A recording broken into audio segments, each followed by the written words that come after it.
Hi guys! Welcome to Quirino State University Cabarugis Campus. For today's vlog, we are about to welcome those athletes na galing pa mula sa iba't ibang university.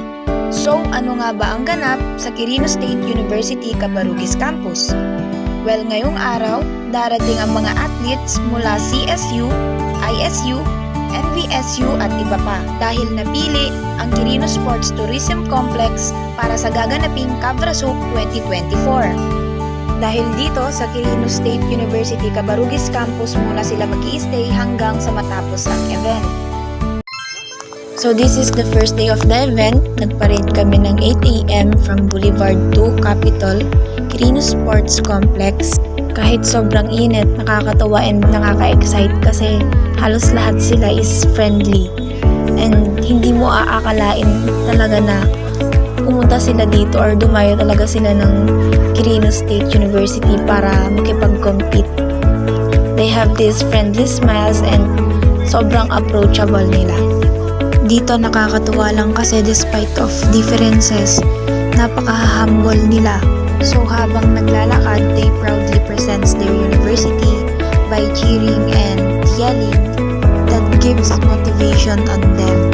So dito nagkaroon talaga kami ng confident na mag-vlog and i-video sila kasi sobrang friendly talaga nilang lahat. Kasunod ng Philippine Normal University ay ang Quirino State University athletes and nag-e-end ito sa Quirino State University tournament officials. And finally, nakarating na kami ng Quirino Sports Tourism Complex kung saan gaganapin ang Cabrasuc 2024. Dito malayo pa lang kami is naririnig na namin yung QSU drum and lyre bands. Now, tignan muna natin kung gaano kaganda ang Quirino Sports Complex. Wow!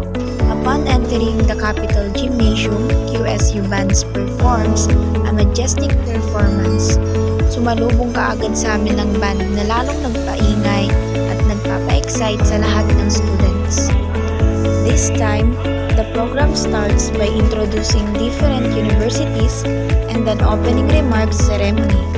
After introducing different presidents of universities, each university president requested to hold and parade with their banner after calling the name of their respective institutions. This event symbolizes celebration of culture and diversity, friendships and unity that will create an unforgettable moment and experience for every universities and people participating in it. Loud cheering and voices are symbols of motivation and strong unities of respective universities.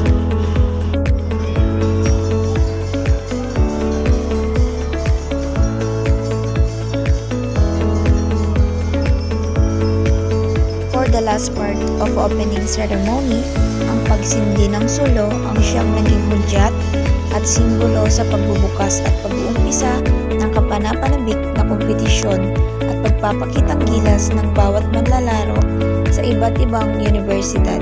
Dito, after lunch break, the program continue at 1:40 PM in different locations, but I choose to watch here in Quirino Sports Complex.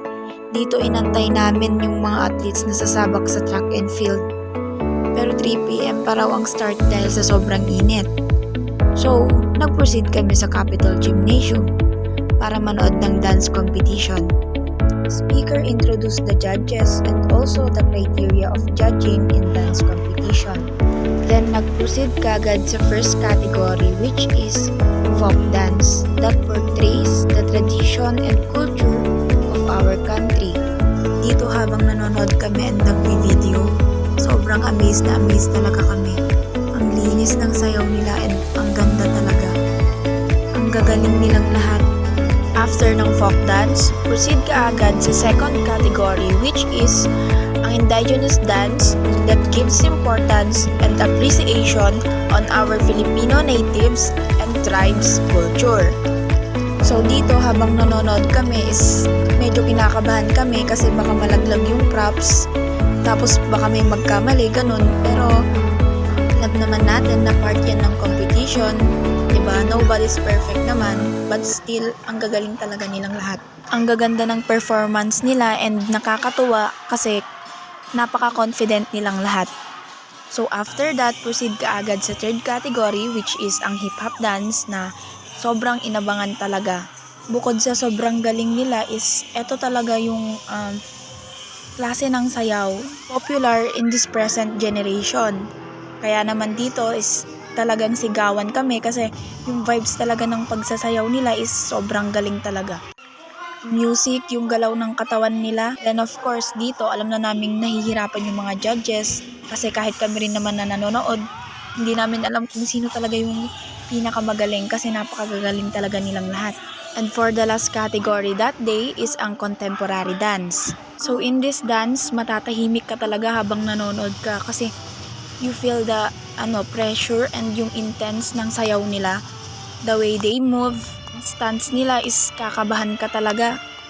Yung emotions na gusto nilang iparamdam is talagang naiparamdam nila sa amin. And doon pa lang, masasabi ko ang gagaling talaga nila. Pagkatapos ng mahabang sigawan sa loob ng Capitol Gymnasium is lumabas naman kami para manood ng volleyball and track and field.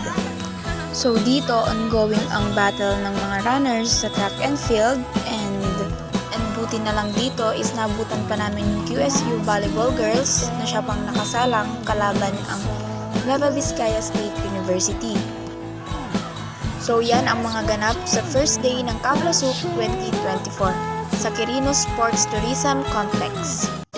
So during this second day of Cabrasuc 2024 is wala namang masyadong ganap bukod dito sa Latin dance competition and track and field sa labas. Bukod sa pageant mamayang gabi, ay marami pang iba't ibang activities ang magaganap sa Cabrasuc 2024. Hanggang dito na lang and thank you for watching!